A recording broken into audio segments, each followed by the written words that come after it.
Bismillahirrahmanirrahim. Assalamualaikum warahmatullahi wabarakatuh. Berjumpa kembali dengan Ibu Rizna dalam pelajaran Bahasa Indonesia. Hari ini kita akan memasuki materi berikutnya mengenai kaidah kebahasaan teks eksposisi. Kalau sebelumnya kita sudah membahas materi tentang struktur teks eksposisi, nah kali ini kita akan membahas kaidah kebahasaan teks eksposisi.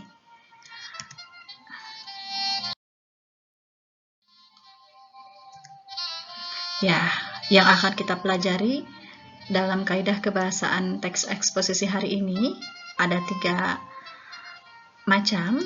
Yang pertama, bahwa dalam teks eksposisi itu terdapat kalimat fakta dan opini. Dan untuk kaidah kebahasaan yang pertama ini sudah kita pelajari pada pertemuan sebelumnya. Oleh karena itu, hari ini kita akan membahas materi tentang konjungsi, juga tentang kalimat simpleks dan kalimat kompleks.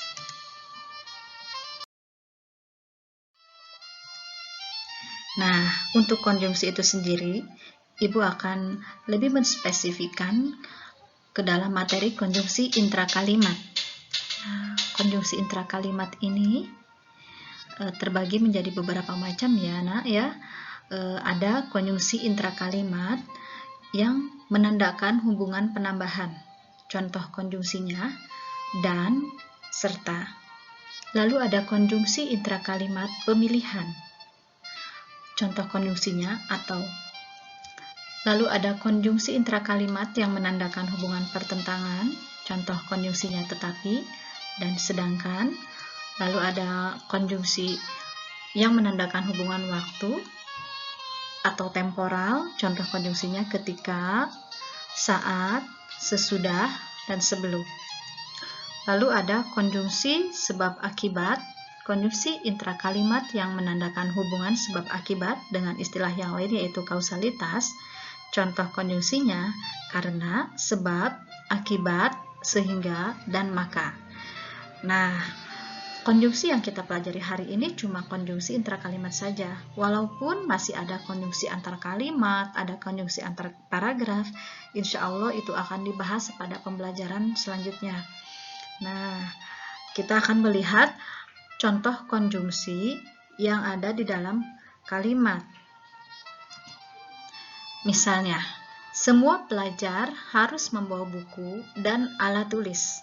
Coba kalian perhatikan ada konjungsi dan yang dicetak merah. Nah, itu adalah salah satu contoh bahwa konjungsi intrakalimat di sini menandakan hubungan penambahan. Kalimat kedua, pandemi saat ini mengharuskan kita sering mencuci tangan atau menggunakan hand sanitizer.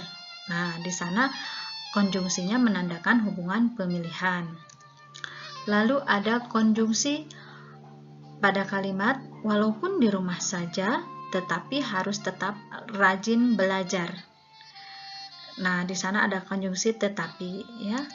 Lalu ada kalimat sekolah akan tetap dibuka ketika pandemi sudah usai. Konjungsinya adalah ketika yang menandakan hubungan waktu. Terakhir, kalimat kita belajar dari rumah karena ada pandemi COVID-19. Konjungsi karena ini menandakan hubungan sebab akibat atau kausalitas. Nah, itu adalah kaidah kebahasaan. Yang pertama, bahwa dalam teks eksposisi itu terdapat konjungsi. Lalu ada lagi kaidah kebahasaan berikutnya, bahwa dalam teks eksposisi terdapat kalimat simpleks dan kalimat kompleks. Bagaimana kita mengenali kalimat simpleks dan kalimat kompleks? Sebetulnya sangat mudah. Yang pertama, bahwa dalam kalimat simpleks tidak terdapat konjungsi. Jadi, ketika kalian menemukan kalimat di dalamnya tidak terdapat konjungsi, maka kalimat tersebut adalah kalimat simpleks atau simple, atau istilah yang lainnya adalah kalimat tunggal. Berbeda halnya kalau terdapat konjungsi, baik itu yang menandakan hubungan penambahan, pemilihan, dan lain sebagainya, maka kalimat tersebut merupakan kalimat kompleks.